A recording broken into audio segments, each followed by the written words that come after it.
Une question qui revient très souvent, quel est le poids idéal pour tomber enceinte?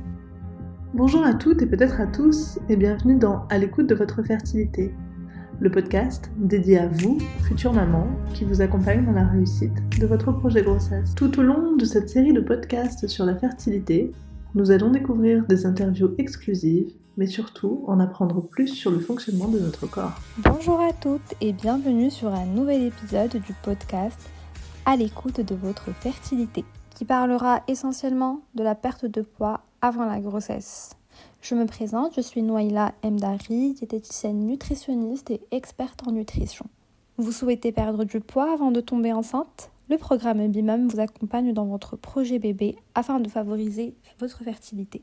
Aujourd'hui, nous allons aborder 3 sujets essentiels qui sont la perte de poids avant la grossesse, qu'est-ce que le syndrome des ovaires polykystiques, connu sous le nom du SOPK, quel est le poids idéal pour tomber enceinte, et ensuite, comment favoriser la perte de poids avant votre grossesse. De nombreuses études ont démontré l'influence du poids sur la fertilité. Donc, comme vous pouvez le savoir, une surcharge pondérale peut avoir une incidence sur la capacité à concevoir votre bébé naturellement.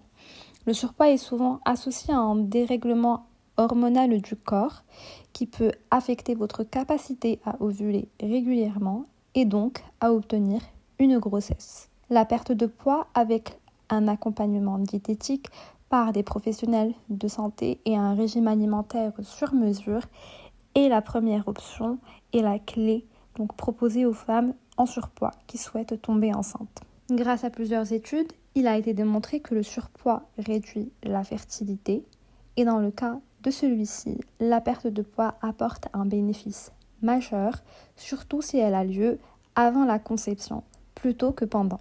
Elle participe donc à l'amélioration des taux de grossesse et à une diminution du recours à la FIV. Parmi les bénéfices de la perte de poids avant votre grossesse, en particulier si celle-ci est progressive et raisonnable, elle permettra d'améliorer votre fertilité, notamment une meilleure qualité ovocytaire, une normalisation des cycles, une réduction du risque de fausse couche et une amélioration de l'implantation de l'embryon. Mais aussi, votre perte de poids permettra d'améliorer le déroulement de votre grossesse en réduisant le risque du diabète gestationnel et en améliorant la santé de votre bébé et votre santé en tant que future maman. Qu'est-ce que le SOPK?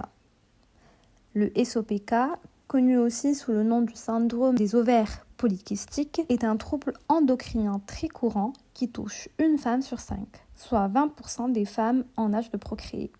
Le trouble de l'ovulation figure parmi les principaux symptômes du syndrome des ovaires polykystiques, dont 50% des femmes avec un SOPK ont une infertilité primaire et 25% ont une infertilité secondaire. Chez les femmes atteintes de SOPK, on observe souvent une rareté, voire une absence d'ovulation. Leurs cycles sont généralement irréguliers et plus lents, soit entre 35 à 40 jours environ. C'est la raison pour laquelle, qu'en cas de surpoids, la perte de poids est le premier conseil prodigué par les médecins dans le cas du SOPK. Comme vous devez le savoir, le cycle féminin est rythmé par 3 phases. La phase folliculaire, l'ovulation et la phase lutéale. À chaque cycle, une centaine de follicules entament leur croissance, évoluant ainsi du stade de follicules primordiaux à celui de follicules tertiaires. Parmi cette centaine de follicules, un seul, dit follicule dominant, va poursuivre sa maturation et atteindre le stade de follicule mûr, préovulatoire. Chez la femme atteinte de SOPK,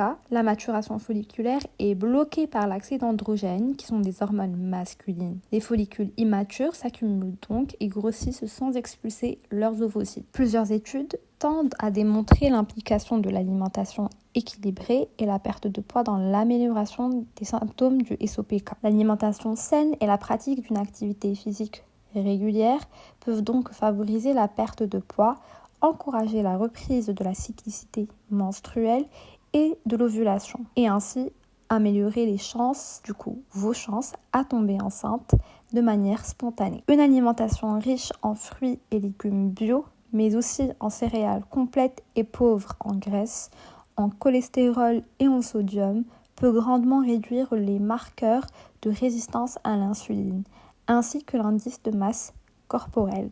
Donc mesdames, si vous voulez tomber enceinte et vous voulez que votre grossesse se passe dans la meilleure des conditions, il est important de revoir votre alimentation. Une question qui revient très souvent, quel est le poids idéal pour tomber enceinte? Comme je dis toujours, on est toutes différentes. Et il n'existe pas de poids idéal qui doit s'afficher sur la balance pour tomber enceinte. Néanmoins, il est important de surveiller son poids avant de tomber enceinte, ce qui permettra de préparer votre corps pour la grossesse et de garder une bonne condition de santé avant l'accouchement et l'arrivée de bébé. Le poids idéal avant une grossesse peut être fourni par l'IMC, qui est l'indice de masse corporelle et qui est un indicateur qui classifie en fonction de la taille et de votre poids la corpulence d'une personne. Un IMC au-dessus ou en dessous de la moyenne peut avoir des conséquences sur la santé et la fertilité, mais aussi sur le déroulement de la grossesse si vous parvenez à tomber enceinte. Maigrir avant la grossesse permet de limiter la possibilité d'avoir une grossesse à risque et de réduire les risques de fausses couches précoces ou de complications pendant la grossesse et l'accouchement. L'IMC se calcule en divisant le poids en kilos par la taille au carré. Donc si votre IMC est compris entre 18,5 et 25 kg par mètre carré, vous vous situez dans la moyenne. Au-delà de 25, on parle de surpoids et au-dessus de 30, on parle d'obésité. La qualité de l'alimentation maternelle, avant et pendant la grossesse, joue également un rôle majeur dans la concrétisation d'un projet bébé. La pratique d'une activité physique régulière aide aussi à perdre des kilos et à atteindre le poids idéal avant la grossesse.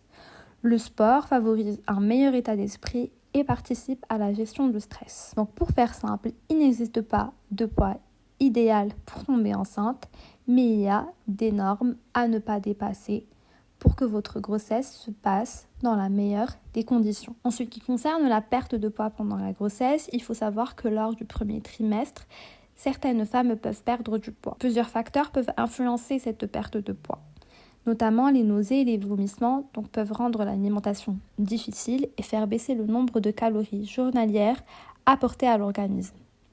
La perte de poids pendant la grossesse intervient essentiellement durant les premiers mois de la grossesse. De l'autre côté, on remarque aussi que plusieurs femmes prennent du poids pendant la grossesse et c'est en général à partir du deuxième trimestre que les femmes enceintes voient leur prise de poids s'accentuer. Différents changements s'opèrent sur le corps et influencent la prise de poids de la femme enceinte. Donc on retrouve par exemple le poids du bébé, du liquide amniotique, mais aussi le poids de l'utérus qui peut peser plus d'1 kg ou encore le poids du placenta. La prise de poids moyenne pendant la grossesse est environ 11 à 16 kg. Elle est généralement plus importante si on attend des jumeaux. Comment favoriser la perte de poids avant votre grossesse? Tout simplement en adoptant un régime pro-fertilité. Lorsqu'un couple souhaite concevoir, il est de plus en plus conseillé d'adopter un régime pro-fertilité et de pratiquer un sport plus régulièrement. La période périconceptionnelle est le moment idéal pour adopter de meilleures habitudes alimentaires et poursuivre un régime pro-fertilité. Adopter un régime pro-fertilité permet d'améliorer la fertilité des femmes qui souhaitent concevoir. Celui-ci augmente les chances d'obtenir une grossesse, mais aussi une naissance, en combinant les apports nutritionnels de l'alimentation avec une supplémentation par l'intermédiaire de compléments alimentaires. La prise en charge diététique par un professionnel est un élément clé et indispensable dans la prévention et le traitement de l'infertilité.